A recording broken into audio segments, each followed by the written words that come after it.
তবে তার আগে ওলামায়ে কেরামের জন্য যে বিষয় বলতে চাই, আমি সহ আমাদের জন্য নসিহত করতে চাই। এখন আমাদের একটা কমন কথা যে ওলামায়ে কেরাম আমরা যারা ইমাম, আমরা যারা খতিব, সে ঢাকার খতিবই হোক আর নওগাঁর কোনো গ্রামের খতিব হোক, আমরা ইমাম খতিব দাঈ যারা, আমাদের কথার মধ্যে এফেক্ট হয় না কেন? আমাদের কথা দ্বারা মানুষের মধ্যে বেনিফিটেড হয় না কেন?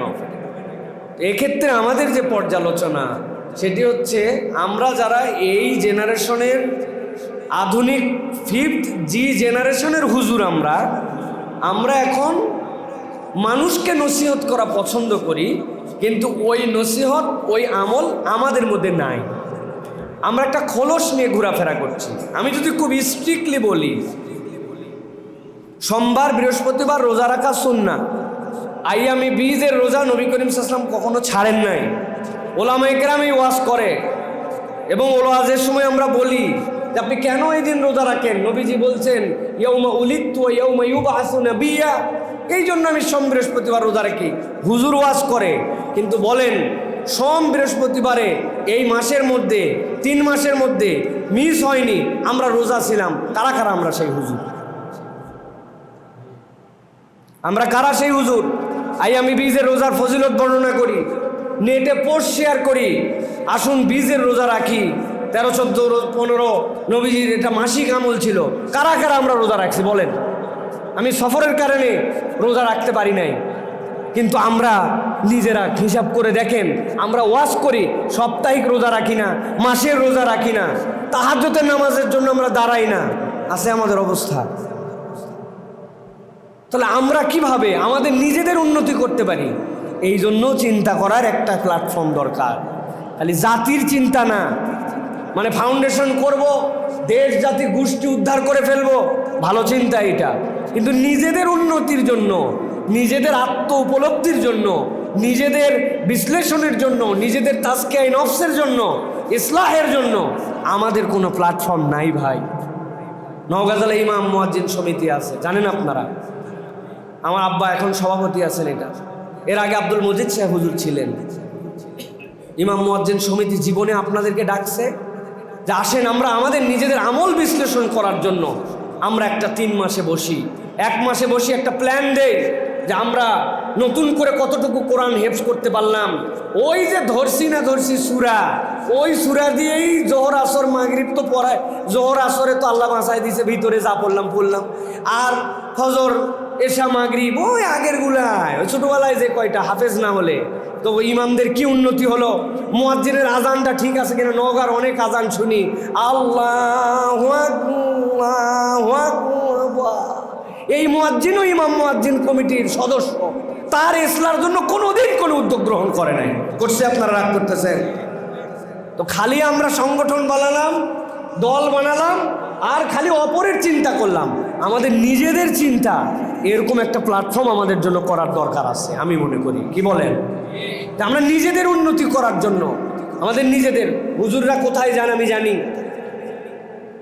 এখান থেকে ওই মহাদেবপুর থেকে সাভারে যায় হুজুররা, হুজুর যান না ইসলার জন্য, ইসলাহী মাহফিলের জন্য হুজুর ওখানে যায়। ওলামায়ে কেরাম জানে যে নিজের ব্যাটারি চার্জ না থাকলে ওইটাতে অন্য ব্যাটারিতে চার্জ দেওয়া যায় না। এখন খালি কভার হেভি সুন্দর গোল্ডেন কালার হক ব্যাটারি 555, কিন্তু ওর ভিতরে মাল ম্যাটেরিয়ালস নাই। লাভ আছে ওই ব্যাটারি? ওই ব্যাটারি একটা বাতিল ব্যাটারি, ওই ব্যাটারিও বিপজ্জনক ব্যাটারি, কাজেও লাগবে না, জায়গাও খাবে, অযথাই জায়গা ধরে রাখবে। এই জন্য প্রিয় ভাইয়েরা, আমাদের নিজেদের উন্নতি দরকার, নিজেদের পড়ালেখা দরকার। এই যে আমাদের হাবিবি আছে, ওর স্ট্যাটাস মাঝে মাঝে দেখি, ও বলে যে সাবজেক্ট নিয়ে কথা বলা দরকার। আমাদের আলেমদের একটু পড়ালেখা, একটু দর্স তারবিয়া করে আমাদের, হ্যাঁ কিছু কমন কথা সব জায়গাতেই বলতে হয় মাহফিলে, কিন্তু আমার ভ্যারিয়েশন দরকার। এখন ভ্যারিয়েশনের দিক নির্দেশনটা আপনার কে দিবে ভাই? আপনি জুম্মাতে কখনো গুরুত্বই দেননি আপনার মসজিদকে। আপনি কখনো কল্পনা করছেন যে আপনার জুমার অ্যাসেট কি আপনাকে আল্লাহ রাব্বুল আলামিন দিছে? আমি যদি এখন আপনাদেরকে হাত তুলে বলি, আপনারা অনেকে ঘাবড়ায় যাবেন যে হুজুরে আবার কি একটা সাইফুল্লাহ ভাই এসে আমাদেরকে বিপদের মধ্যে ফেলছে। ভাই আপনি খেয়াল করেন, ভালো করে আমার এই কথাটা মনে রাখবেন। আপনার বাংলাদেশে যতগুলো টিভি চ্যানেল আছে, এই মুহূর্তে বাংলাদেশের স্যাটেলাইট টিভিতে সবচেয়ে জনপ্রিয় চ্যানেল যমুনা টেলিভিশন। যমুনা টেলিভিশনের সবচেয়ে পিক টাইম কোনটা? যমুনা টেলিভিশনের সবচেয়ে পিক টাইম বাদ মাগরিব থেকে রাত 9টা পর্যন্ত। ভালো করে মনে রাখেন, এই সময় টিআরপি কত, এই সময় কত লোক দেখে। ওদের সকল ক্ষেত্রে টিআরপি মানে হচ্ছে জরিপ করে কত লোক দেখে, ভুয়া তথ্য দেয় ওরা। সব কিছু মিলেও যদি আপনি হিসাব করেন তাহলে এক মাস পুরোটা মিলে 1 কোটি লোকও এই সময় টেলিভিশন দেখে না। দেখে যারাও, তারা কিভাবে দেখে? অফিস থেকে আসার পরে জামা কাপড় খুলে ভুঁড়িটা বাইর করে দিয়ে সোফার মধ্যে কাত হয়ে, মানে আর ভাল লাগতেছে না কিছু, ওই সময় রিমোটটা নিয়ে সব বিরক্তি উদ্গ্রেপ করে দিয়া ওই জায়গায় শুয়ে বসে কোনো রকম দেখে। ওটা সেন্সিটিভ দেখা না, দেখাই লাগবে, দেখতেছি। কিন্তু আপনি কি খেয়াল করছেন যে প্রত্যেকটা জুমার দিনে মানুষ সপ্তাহের সবচেয়ে সেরা ঘুমটা দেয় বৃহস্পতিবার রাত্রে, শুক্রবারে কাম নাই, 2 ইনিংস ঘুম, একটা ফজরের আগে আর একটা ফজরের পরে ঘুমায়।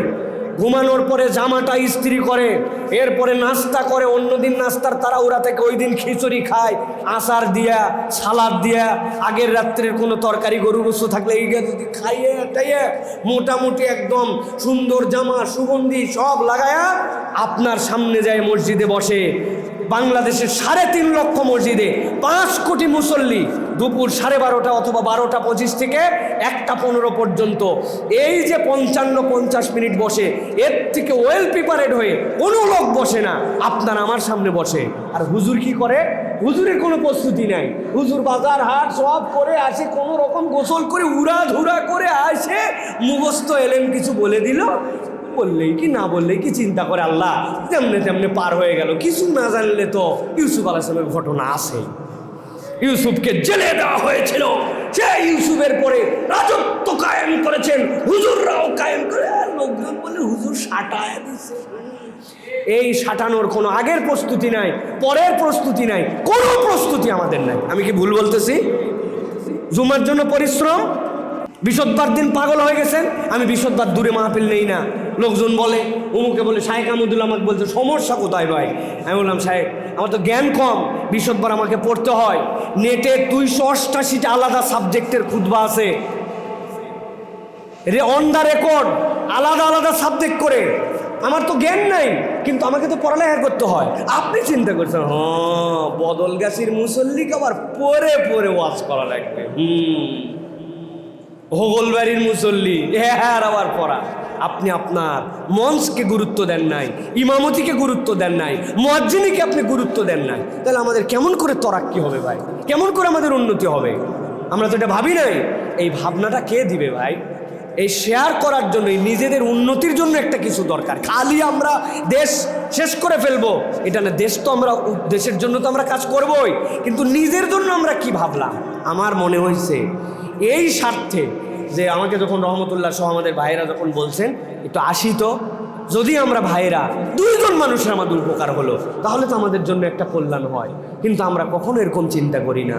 জুমার প্রস্তুতি নাই, ইমামতির প্রস্তুতি নাই, মুয়াজ্জিনের প্রস্তুতি নাই, সমাজের সাথে একজন ইমামের কানেক্টিভিটি কেমন হবে, আমাদের তেমন কোনো প্রস্তুতি নাই। প্রিয় ভাইরা, আমি একটা আয়াত পড়ছি যে আল্লাহ রাব্বুল আলামিন বলছেন, এমন কোন আল্লাহ রাব্বুল আলামিন কল্প বা আমার বুক সৃষ্টি করে না যেখানে 2টা অন্তর আল্লাহ দিছেন, 2 অন্তরালা নাই।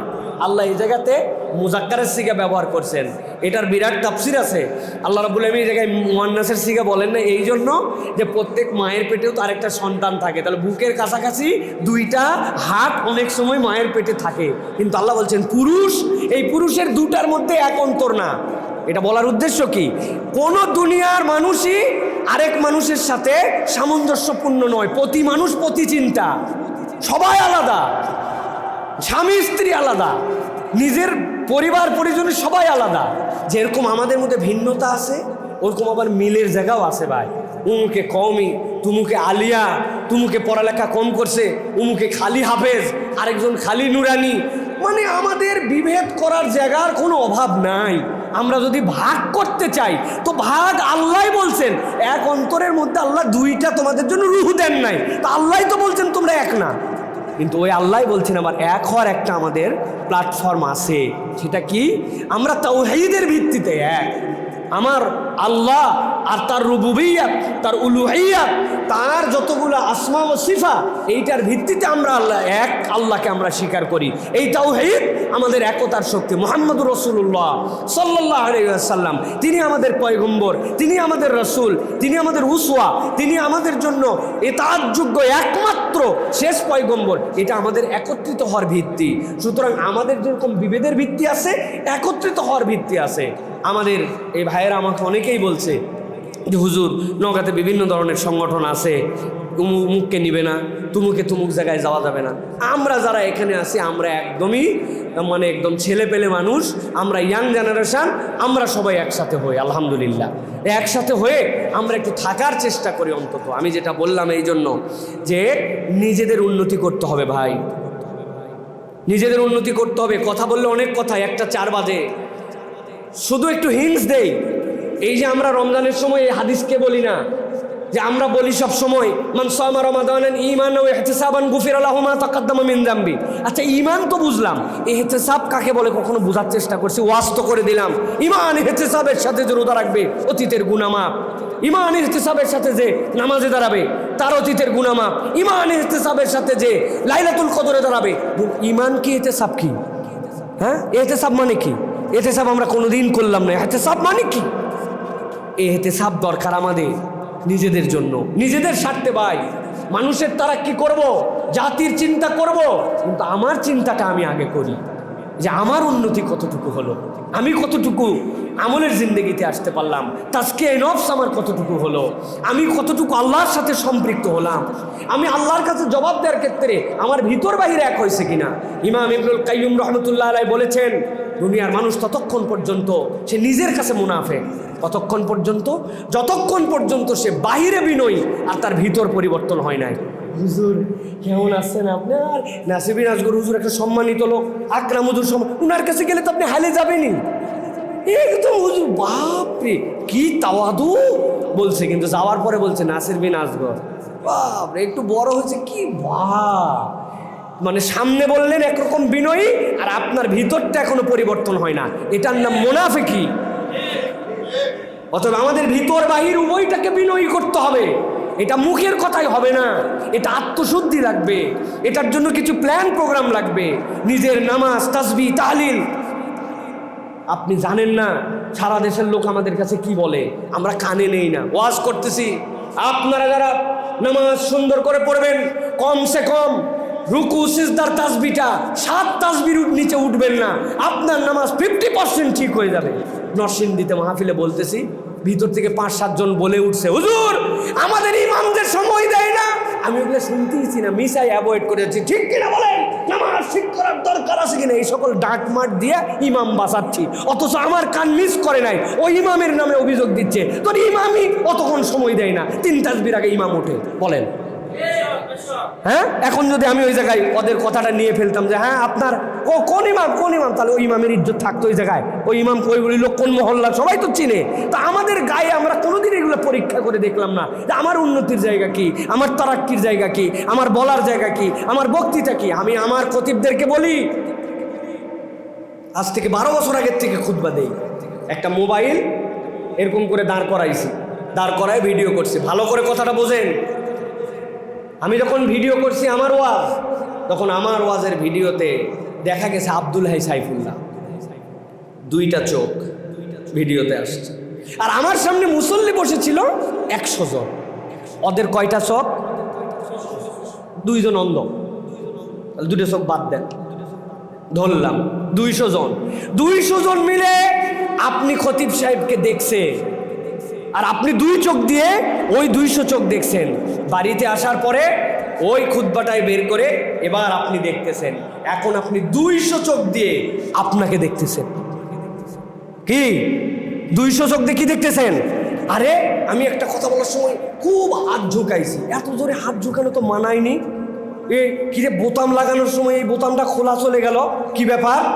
আমি এই কথাটা বললাম, সি ওই জায়গায় বলে ফেলছি আবেগে, কিন্তু এই ভাষার এই শব্দের চয়নটা তো ঠিক হয়নি। একটা আয়াত বলার কথা ছিল কিন্তু হাত রাখছিলাম, মাথায় আসেনি। ওই আয়াতটা তো একটু নোট করা থাকলে আমি বলে দিতে পারতাম। আজকে কন্টেম্পোরারি একটা ইস্যু গেছে, যে ইস্যু নিয়ে একটা বক্তব্য দেওয়ার কথা ছিল, পুরা খুতবায় এক সাবজেক্ট বলতে যায় আমার সব শেষ হয়ে গেল। আপনি 200 জনের চোখ দিয়ে এখন নিজেকে দেখতেছেন। এইভাবে নিজেকে পরিবর্তন করতে হয়। এটা মোবাইল দিয়ে উদাহরণ দিলাম, কিন্তু যখন আমরা একটা প্ল্যাটফর্মের অধীনে আসব, তখন আব্দুল্লাহ সাইফুল্লাহ যে কথা বলে গেল, উমুকে যে কথা বলে গেল, আপনি ক্রিটিসাইজ করবেন, সাইফুল্লাহ ভাই আপনার এই বিষয়। তখন আমি এই 50 জনের 100 জনের চোখ দিয়ে দেখলাম, উনি উনারটা দেখলো, দেখে আমরা আমাদেরকে শুধরাতে পারি। এই জন্য আমাদের তরুণদের একটা প্ল্যাটফর্ম দরকার আছে, ঠিক না প্রিয় ভাইয়েরা? এরপরে আমি যেটা বলবো আপনাদের জন্য আরো কঠিন কথা, সেটা হচ্ছে আমরা নবুয়তের দায়িত্ব পালন করি। নবুয়তের দায়িত্ব পালন করতে যে আল্লাহ রাব্বুল আমিন শর্ত করেছেন যে আমরা কখনো উজরত দিতে পারবো না, তাই না? বিনিময় নেওয়া যাবে। তা আমরা কি নেই? আমরা আমাদের সময় দেই, আমরা আমাদের যে সময়টুকু দেই, এই সময়ের উজরত আমরা নেই। কিন্তু ভাই দিলের দিকে তাকান, তাকায় একটু চিন্তা করেন যে আচ্ছা আমি যে নামাজ পড়ালাম, কোরআন পড়ালাম, চাকরি করলাম, ওয়াজ করলাম, আমি টাকা নিলাম, ঠিক আছে, কিন্তু আমি কি আল্লাহর সাথে এরকম একটা কানেক্টিভিটি আমার আছে যে যেখানে আমি এমন কোনো একটা কাজ করি রিয়ালি যেখান থেকে আমি কোনো উজরত নেই না?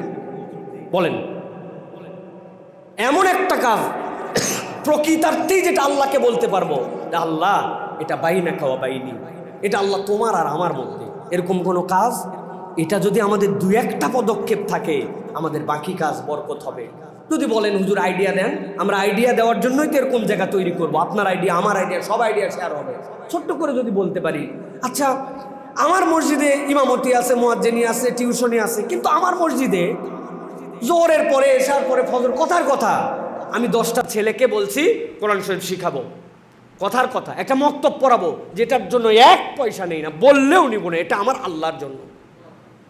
তো এটা তাহলে আল্লাহকে অন্তত বলতে পারবো যে এরকম কিছু একটা করছি আল্লাহ তোমার জন্য। আপনার কাছে আরো ডিফারেন্ট আইডিয়া আছে, আমার তো একটা আইডিয়া, 10 মাথা থেকে 10টা আইডিয়া আসবে। তাহলে এইটা আমাদের জন্য দরকার প্রিয় ভাইরা। 3 নম্বর যেটা বলবো সেটা হচ্ছে প্রিয় ভাইরা, শুরু করতে হয়। শুরু করলে আল্লাহ বরকত দেয়, আপনি কল্পনাই করতে পারবেন না কিভাবে বরকত আসে। শাইখ আহমদুল্লাহর কথা বলি, উনি একদিন বলতেছিলেন আপনারা মনে করেন কেমনে কি করব, কিভাবে কি হবে, কেউ জানে না। গত অর্থ বছরে আমরা 40 কোটি টাকার ত্রাণ দিছি। কত কোটি? দেশের কোনো হুজুর তো দূরের কথা, নন হুজুরও অর্গানাইজেশন দিতে পারে নাই। 40 কোটি টাকার ত্রাণের কাজ হয়ে গেছে ভিতরে ভিতরে। কিভাবে? একটা উদ্যোগ নিছে, মানুষ বুঝছে যে দুনিয়ার মানুষ টাউট, লম্পট, বাটপার, যত বড় বড় জ্ঞানী জ্ঞানী কথা বলুক, এদেরকে কেউ বিশ্বাস করে না। বিশ্বাস করে ইমান ইসলাম মানে যারা হুজুর, ওই যে আপনার আমার মতো আলেম হয়তো অত পছন্দ করে না, কিন্তু জানে এই লোকটা আর কিছু না হোক, এই লোকটা চিটার বাটপার না, ঠিক কিনা? বহু তো ডাকাত ধরা পড়লো, হুজুর ডাকাত দেখলাম না। বহু মদখোর ধরা পড়লো, হুজুর মদখোর দেখা গেল না। বহু লোক তাদের পিতাকে বৃদ্ধাশ্রমে রাখলো, এখন পর্যন্ত কোনো হাফেজকারী মাওলানা বাপেক বৃদ্ধাশ্রমে দিয়ে আসছে, এরকম কোনো নজির নাই। অতএব জাতির কাছে প্রমাণ হয়ে গেছে হুজুররা এখন পর্যন্ত সবচেয়ে সুন্দর চরিত্রের অধিকারী, ঠিক কিনা? এটা জাতির কাছে জানাতে হবে। আমরা এই জাতির স্টেক হোল্ডার, আমরা ভেসে আসি নাই। বর্তমান বৈষম্য বিরোধী আন্দোলন যারা করেছেন উনারা মনে করছেন উনারাই সব। আমি 6 জন উপদেষ্টা যারা সমন্বয়ক আমার সাথে, যে 2 জন দায়িত্বে আছে, এর বাইরে 6 জন আমার কাছে আসছে, তাদের সাথে বসছি, বসে বলছি ভাই কি জন্য আসছো আমার কাছে? সেগুলো ভাই এই যে বর্তমান সংখ্যালঘু নির্যাতন, এই সেই, এটা নিয়ে আপনাদের কথা বলা দরকার। আমি বললাম কথা বলবো, কিন্তু এদের জন্য কথা বলার সময় হুজুরকে লাগে। আর তোমরা বর্ণ বৈষম্যের কথা বলার পরেও অন্যান্য অর্থ মন্ত্রণালয়, পররাষ্ট্র স্বরাষ্ট্র মন্ত্রণালয়ে কি হবে, তখন হুজুর লাগে না। হুজুরদেরকে এত সস্তা ভাবো না। এই দেশের স্টেক হোল্ডার আমরা, এইটার মালিকানাও আমাদের আছে। অতএব সব ক্ষেত্রে তোমাদের পরামর্শ দিতে হবে, ঠিক কিনা? এখন আপনি অন করেন কিনা? আপনি যদি এটা অন না করেন তাহলে আপনি কেমন করে এই জায়গায় যাবেন? ওরা বলতেছে, আমরা বলছি বিগত 15 বছর আমরা হুজুর বলছেন যে আমরা কলা কৌশলে অত দূর কথা বলতে পারি নাই, কিন্তু আমরা কথা বলা বন্ধও রাখি নাই। প্রত্যেকটা জায়গার থেকে আমরা মঞ্চ থেকে, মাহফিল থেকে, উন্মুক্ত সমাবেশ থেকে, খুতবা থেকে আমাদের জাতির মানুষের মধ্যে ইমানের বীজ এবং জুলুমের বিপক্ষের এই কথাবার্তাগুলো জাগায় রাখছিলাম বলে বিস্ফোরণ হয়েছে। জাগায় না রাখলে এগুলো সব শুয়ে যেত, ঠিক কিনা? হুজুরদেরকে কোনো কাজে লাগে নাই। হুজুর কোথায় ছিল? খুঁজে দেখছি আমরা 2 জন লোক ছাড়া সব হুজুর আয়না ঘরে ছিল। তোমাদের কেউ ছিল না, অত্যাচারের জায়গা হুজুররা ছিল। অতএব এই জায়গাটা আপনাকে আমাকে জাগাতে হবে, স্টেক হোল্ডার হতে হবে আমাদের দায়িত্বের জায়গায়। এরপরে বলবো উলামায়ে কেরামের জন্য তরুণদের সাথে কানেকশন বাড়ান। আমাদের সাথে তরুণদের কোনো কানেকশন নাই। হুজুর হলাম, আসলাম, চলে গেলাম, নামাজ পড়লাম, হুজুরের ভিতর ঢুকে গেলাম না। আপনার বন্ধু বান্ধব এলাকার তরুণরা, যুবকরা, এক যুবক ধরছেন কাদের মধ্যে, বয়স কত, এই ফরজ গোসল ফরজ হয়, মাথা হালায় থাকবে, এই ভালো করে বলবেন স্বপ্নদোষ হয়, বেটা বল, লজ্জায় বলবে না, হয় বল ফরজকে গোসলের জানে না, বলবেন শোন স্বপ্নদোষ হলে গোসলের ফরজ এই যাই, খালি ডুব মারলেই হয় না। সারা জীবন আপনার কাছে সে কৃতজ্ঞ থেকে যাবে যে আপনি তাকে দিন শিখাইছেন, আপনি তাকে দিনের বুঝ দিছেন। এইরকম করে সমাজের 10-15-20 জনের একটা আপনার ইয়াং থাকবে যে আপনার পিছে শক্তি হিসেবে দাঁড়ায় থাকবে।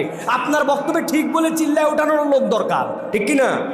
কিন্তু আমাদের কানেক্টিভিটি নাই সমাজের সাথে, এই কানেক্টিভিটি আমাদের জন্য দরকার।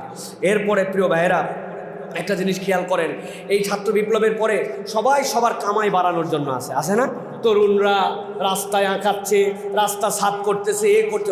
হুজুররা আমরা কি কোনো তরুণকে ধরার জন্য টার্গেট করছি? আমাদের পক্ষে কয়টা লোক বাড়াবো, কি কৌশলে বাড়াবো, কেমন করে ওদের সাথে যুক্ত হয়, ওরা চিন্তা করছে এই হুজুরদের আবার কামকে আমরা ওয়াল রাইটিং করে 2 দিন রাস্তা সাফ করে বিরাট কিছু করে ফেলছি।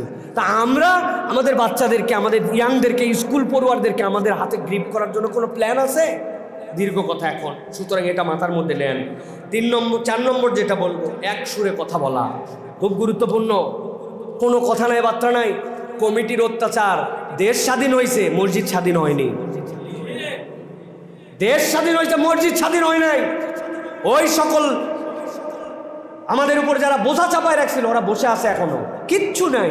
মিশাই এক একটা পদ নিয়ে মাতব্বরি করে আর আমরা তার গোলামি করি। এত সহজ নয়। আমরা যদি এক সুরে কথা বলতে শিখি, এত সহজ। ইমাম সরাই ফেলবো, মুয়াজ্জিন সরাই ফেলবো, কোনো কথা নাই, একে নিব তাকে বাদ দিব, এত সহজ নয়। অতএব আমাদের যদি ইউনিটি থাকে তাহলে পায়ের নিচে একটা শক্তি থাকে। আমি মাঝে মাঝে বলি, রেজাউল করিম আবরার ভাইকে চিনেন? আমার তো খাস দোস্ত। আবরার যার ওই আবার বাম হাতের কথা বলে, লেফট হ্যান্ডি। ও যখন কথা বলে বাম হাত দিয়ে, কার সামনে?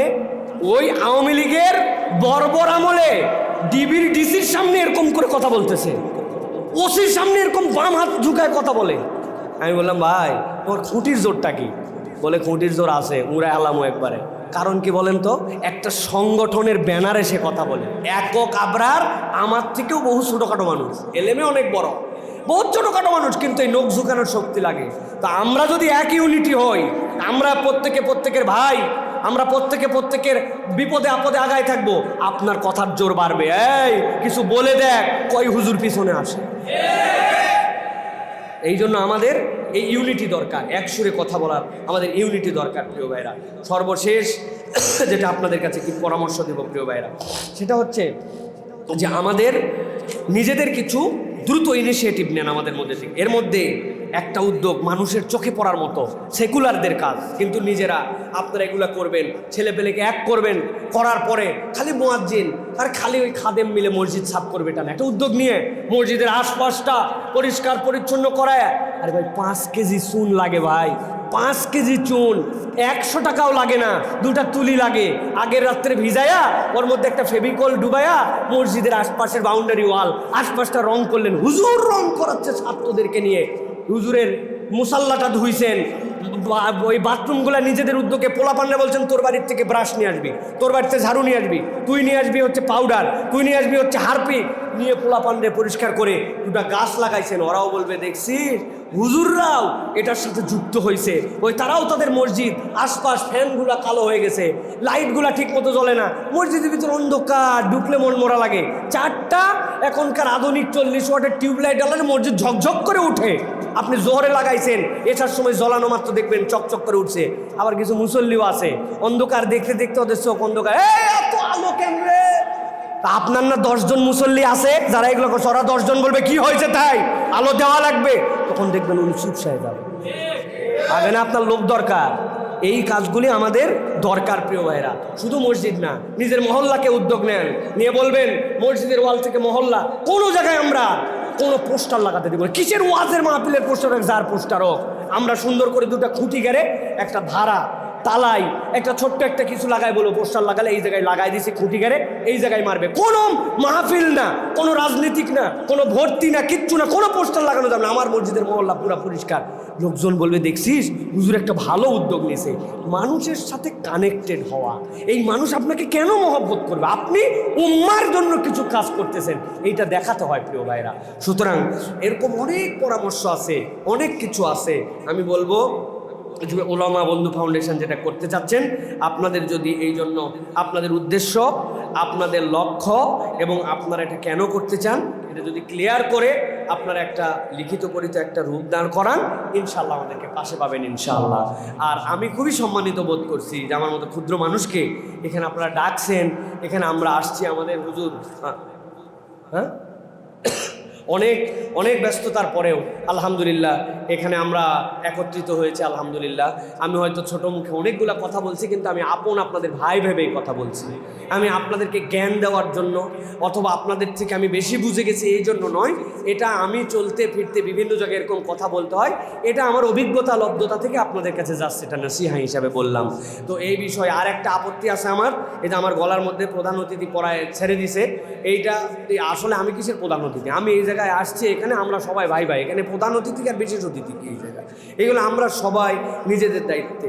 আর সংগঠন করলে 2টা ব্যারিয়ার হয়, একটা পদ পদবি, উমুকে এই পদে আছে, তুমুকে এই পদে আছে, হ্যাঁ।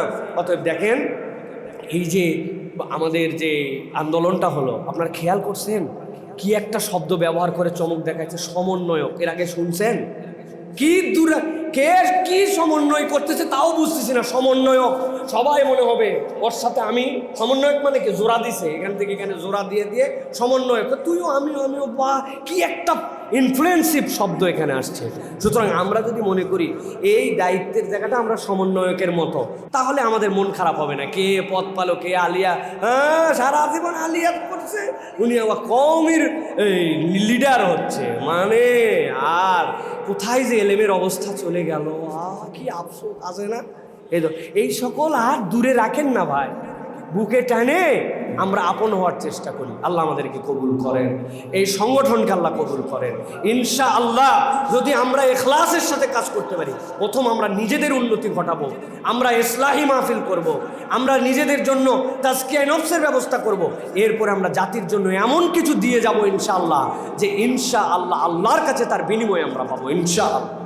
আল্লাহ যেন আমাদেরকে কবুল করেন, আল্লাহ আমাদের আশা ভরসাকে কবুল করেন। আর রহমতুল্লাহ সহ আমাদের ভাই, এই যে যার মাদ্রাসায় আমরা আসছি আলহামদুলিল্লাহ, কি জাহাঙ্গীর ভাই কি সুন্দর প্রতিষ্ঠান, চিন্তা করছেন? আল্লাহ বরকত দিলে কি হয়, লোক নেওয়ার জায়গা নাই। আর মাদ্রাসা এই শহরের মধ্যে যেগুলো এগুলো মাসি মারতেছে, সারাদিন খালি মাইকিং করে বেড়াচ্ছে হারিকেন জ্বলায়া, যে আমাদের ছাত্র দামের, এখানে 500 ছাত্রদের জায়গা পাচ্ছেন। আল্লাহ বরকত দিলে কি বরকত দেয়। সুতরাং লেটস স্টার্ট, আমরা শুরু করি ইনশাআল্লাহ। আল্লাহ রাব্বুল আলামিন আমাদেরকে বরকত দিবে ইনশাআল্লাহ। রহমতুল্লাহ আলহামদুলিল্লাহ সে খুব অ্যাক্টিভ ছেলে, হয়তো সবসময় তার মধ্যেও কিছু ভুলটুল আছে আপনাদের সাথে, যেরকম সম্মান দেওয়া লাগবে ওর ধরনই এরকম। ওই আমাকে বলছে আশা লাগবে ভাই, কিসক আশা লাগবে, এত বলা লাগবে কেন আপনার? বাহ, এটা দাবি না থাকলে বলতে পারে একটা ছেলে, ও কিন্তু বলে নিয়ে আসছে আমাকে আলহামদুলিল্লাহ। এই যে আমাদের রায়হান আছে আলহামদুলিল্লাহ, সবাই আমাদের যারা আছে, নাম হয়তো অনেকের বলতে পারছি না আমি, যেহেতু কম চিনি, কিন্তু আজকে পরিচয় হলাম। আমাদের এই বন্ধন থাকবে, আমরা ছোট্ট একটা হোয়াটসঅ্যাপ গ্রুপ করবো ইনশাআল্লাহ। এরপর আমাদের ওই গ্রুপে সকলে যুক্ত থাকবো, আমাদের পরামর্শ এক সুরে কথা বলা। অনেক ইস্যু সামনে আসতেছে, আপনারা জানেন না। এই গভর্নমেন্টকে খালি অ্যাপ্রিসিয়েট করে বসে থাকেন না, এটা একটা এনজিও বান্ধব এবং এটা একটা 1-11 কুশীলব। ওই সকল মাথা দিয়ে এখানে আছে যারা LGBT কিউ ইস্যু, এটাকে আবার এই দেশের সমকামিতাকে প্রমোট করতে চায়, যারা ইসলামী পারিবারিক আইনকে তুলে দিতে চায়, তারা বিভিন্ন ইস্যু দিয়া এখানে নারীবাদকে ঢুকাতে চায়। অতএব মনে করেন না যে কথা বলার স্পেস পেয়ে গেছি মানে ওরা যা করতেছে সব ঠিক। অনেক কথা আমাদেরকে সামনে বলতে হবে, অনেক সংগ্রাম আমাদের সামনে বাকি আছে। অতএব আমাদেরকে এক হয়ে থাকতে হবে ইনশাআল্লাহ। শপথ নেই আমরা এক হব, নেক হব। রাজি আছেন ইনশাআল্লাহ? বলেন আমরা এক হব, নেক হব। আল্লাহ কবুল করেন। আসসালামু আলাইকুম ওয়া রাহমাতুল্লাহি ওয়া বারাকাতুহু।